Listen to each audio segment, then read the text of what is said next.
going on to Rome's? So, of course, we know Daniel Jones just whatever. Beat the Vikings in the wild card allegedly a couple years ago. Got the huge contract, 4 years, $160 million. Hopefully, Donashell got 10% for the big guy on that deal.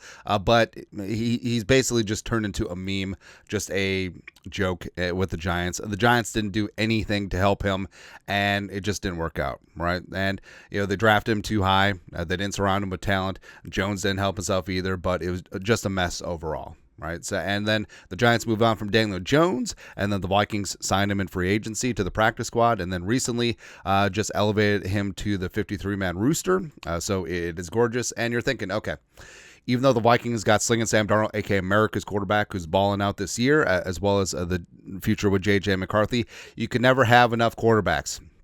And it was smart. I mean, Kwesi is always looking forward to moves like this. And the old saying goes that the second most important player on your team is quarterback 2. And Jones, he gives the Vikings options and flexibility both this year as well as moving forward. And, of course, the brain trust of quarterback minds with Josh McCown and Kevin O'Connell, Wes Phillips.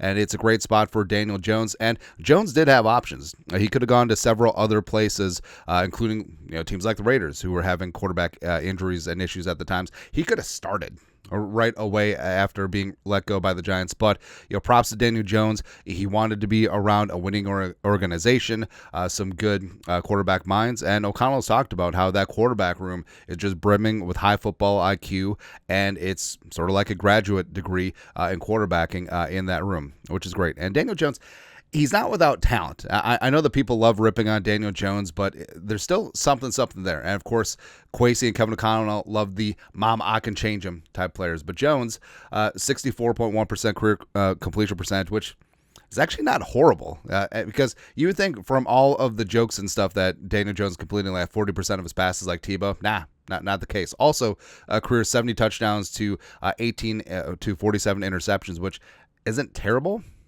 He's in the worst in the world. Also, his first 2 years is when he racked up and stacked up the picks at double digits, but has been weaned off ever since. 2179 career rushing yards, including 708 and 7 in 2022, the year that afterwards he got paid.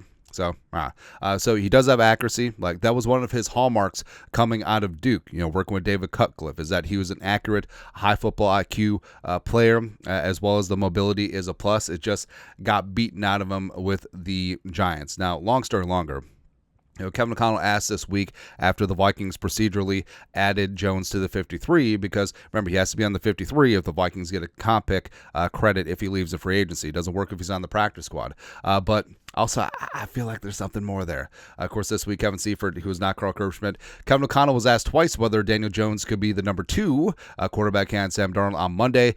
He said both times, we're going to do whatever it takes to give us the best chance to win. A presumption that he had been that he would be emergency quarterback 3 behind Darnold and Mullins. Now, he could have just said, Nick Mullins is our backup quarterback, Sam Darnold is our starter, except he didn't.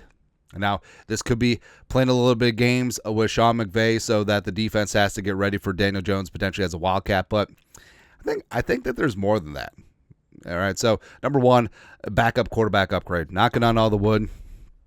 Obviously, hopefully, nothing happens to Sam Darnold because he is going to be the Vikings' best chance in the playoffs. But in terms of your QB2, I mean, Nick Mullins, he likes to have a party back there. He will sling it, but I do think that Daniel Jones would be a full head and shoulders upgrade over Nick Mullins if he had to go in. Also, I don't know, what if Darnold is just really bad, but the Vikings beat the Rams? What do you do in the divisional round?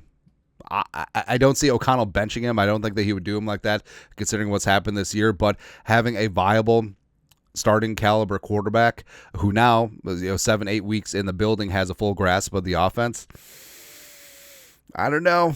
But also just that wildcat wrinkle in the playoffs. Of course, we love the Taysom Hill comparisons because Daniel Jones is indeed Vanilla Vic. So getting after things and just something else. And also, this could certainly help in the red zone where defenses have to prepare for a more mobile quarterback. Now, Darnold can move, but Daniel Jones is a legitimate running quarterback, which is what's great about him. Also, yeah, I'll tell Darnold no, ain't going to happen. But also a veteran backup for J.J. McCarthy, because if Sam Darnold leaves the free agency or a tag and trade, whatever, either way, he's not here in 2025.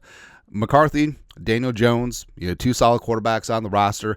Jones now would have a half a season with the Vikings and then a full off season, and maybe they compete. Maybe McCarthy just isn't handed the starting job, even though I think that he would have a built-in advantage. And then the Vikings competition brings out the best in everyone, and maybe they just go after things. And either way, like Jones, maybe he beats out McCarthy.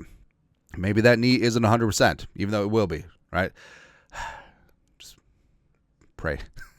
Bottom line, Vikings would have a very competent backup quarterback in case anything happened. And you've seen around the league, teams lose their starting quarterback due to injury or whatever, and their season is toast because they don't devote enough resources to the backup. That will never happen with the Vikings, right? And it all adds up. It's like, hey, compensatory pick magnet either way, whether he leaves in free agency this year or he runs it back with the Vikings with 1 year because he sees that there's a great opportunity here with the Vikings to rehab his career, get some great coaching. Maybe he starts with the Vikings, a winning organization with all the weapons. Maybe he does all that.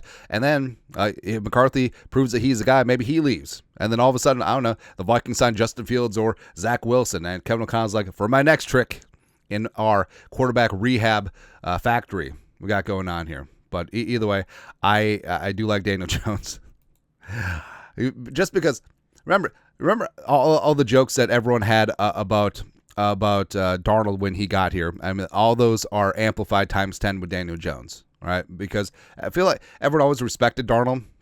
He wasn't like the meme. He wasn't a buffoon like Daniel Jones or the media made him out to be. But I just love redemption. That's why. Bring on Zach Wilson. Bring on Justin Fields. Why the hell not at this point? Bring on Anthony Richardson. Kevin O'Connell had some great things to say about to A-Rich after their game earlier this year. Why the hell not? But I do think that there might be a little something here with Daniel Jones. I just really hope, because no matter what happens in the playoffs, just be creative. Just go down swinging. Just do something fun. Anyways, that's it. But your thoughts are thoughts. What's the plan with Daniel Jones? Question mark. Let us know. Comment section. You guys are the best to do. Skull production value.